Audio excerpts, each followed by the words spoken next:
तो देखो यार, सिंघम अगेन मूवी रिलीज हुए कुछ समय तो हो ही गया है और दर्शकों के मिले जुले रिएक्शन के बीच में इस मूवी ने ठीक ठाक कमाई भी कर लिया है। और जब मैंने इस मूवी को देखा तो रोहित शेट्टी का इस मूवी को बनाने का दो ही पर्पज नजर आता है। पहला तो ये कि कॉप यूनिवर्स के सारे कॉप को एक साथ बिग स्क्रीन पर लाना, चाहे इसके लिए मूवी के नाम पे खिचड़ी ही बन जाए। और दूसरा पर्पज ये कि सिंघम को सिंघम अगेन में बहुत बड़ा और पूजनीय दिखाया जाए। लेकिन इन सब चीजों को साइड में रखकर आज हम बात करेंगे सिंघम अगेन के कुछ मिस्टेक्स के बारे में। खैर वो अलग बात है कि ये मूवी रोहित शेट्टी से ही मिस्टेक से बन गई है। खैर जो भी हो, चलिए वीडियो को शुरू करते हैं और चैनल पर नए हैं तो चैनल को सब्सक्राइब कर ही दें। मूवी के पहले मिस्टेक की बात की जाए तो हमें इस सीन में ये रेड वाली व्हीकल व्हाइट वाले व्हीकल को टक्कर मारती है और इस रेड वाली व्हीकल पर 4 लोग साफ साफ बैठे नजर आते हैं। लेकिन अगले ही सीन में लाल वाली गाड़ी सफेद वाली गाड़ी को टक्कर मारता है तो उस पर कोई भी बैठा नजर नहीं आता है। और यही नहीं, इसके साथ साथ टक्कर होने से पहले जब ये चारों दिखते हैं तो इनके हाथ में किसी भी प्रकार का वेपन नहीं दिखता है और अगले ही पल इनके हाथ में वेपन भी आ जाता है। भूतिया बनाया तुमको।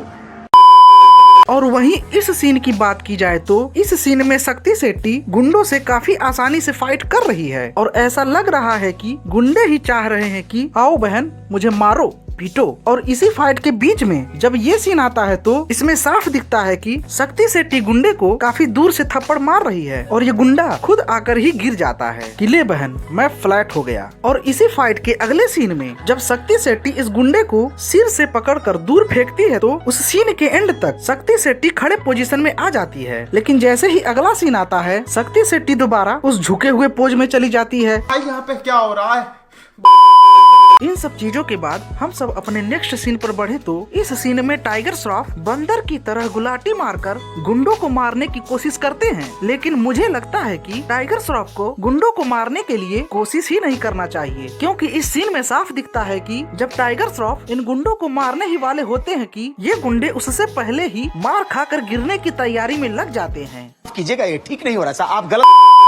और इसी फाइट के बीच में टाइगर श्रॉफ धुआंधार लाठियां चला रहे हैं। लेकिन इस सीन में साफ दिखाई देता है कि लाठी उस गुंडे को नहीं लग रही है, बल्कि वो उससे बहुत दूर है। लेकिन इन सब के बावजूद भी गुंडा जमीन पर गिर जाता है। और भाई हद तो तब हो गई जब डेंजर लंका लोगों को मारते काटते टाइगर श्रॉफ की ओर बढ़ता है। लेकिन उसी मार काट के बीच में जब डेंजर लंका इस आदमी के नेक पर या फिर चेस्ट पर वेपन से अटैक करता है तो न ही उसके नेक पर और न ही उसके चेस्ट पर किसी चोट का निशान दिखाई देता है, न ही उसके नेक या फिर चेस्ट से खून निकलता दिखाई देता है। और भाई इन सब मिस्टेक्स को देखकर यही लग रहा है कि रोहित शेट्टी पूरे कॉप यूनिवर्स के कॉप को मिलाने के चक्कर में बाकी चीजों को भूल ही गए हैं। जैसे कि पूरी मूवी में ये लोग दौड़ कैसे रहे हैं, मतलब कोई एफर्ट तो दिख नहीं रहा है दौड़ने में, तो फिर ऐसा दौड़ क्यों रहे हैं ये लोग। तो ये थे सिंघम अगेन मूवी के कुछ मिस्टेक्स। और मूवीज मिस्टेक्स के और वीडियो देखना हो तो कमेंट जरूर करें। तो मिलते हैं नेक्स्ट वीडियो में, तब तक के लिए अपना ख्याल रखिए। Bye bye.